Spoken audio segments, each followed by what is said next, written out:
निवडणूक कार्यालयात राडा, उपविभागीय अधिकाऱ्यांवर हल्ला, एकावर गुन्हा दाखल.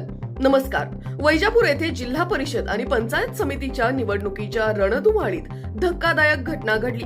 निवडणूक निर्णय अधिकारी डॉक्टर अरुण दामोदर जरहाड यांच्या अंगावर धावून जाऊन शासकीय कामात अडथळा आणल्याप्रकरणी जामगावच्या बाळासाहेब बनसोडेवर गुन्हा नोंदवला गेला. सोमवारी दुपारी 3 वाजता पंचायत समितीच्या सभागृहात नामनिर्देशन पत्रे स्वीकारण्याचे काम सुरू असताना आरोपीने तुम्ही आमच्यासाठी योग्य व्यवस्था केलेली नाही असा आरोप करत गोंधळ घातला.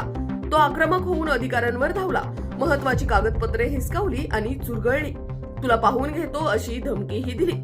यावेळी डॉक्टर जरहाड आणि कर्मचाऱ्यांना धक्काबुक्की झाली. विशेष म्हणजे कालच या आरोपीने 2 बाउन्सरसह तहसीलदारांच्या कक्षात व्यत्यय आणला होता. डॉक्टर जरहाड यांच्या फिर्यादीवरून पोलिसांनी भारतीय न्याय संहितेनुसार गुन्हा दाखल केला. या घटनेचा निषेध होत असून अशा प्रवृत्तींवर कठोर कारवाईची मागणी आहे.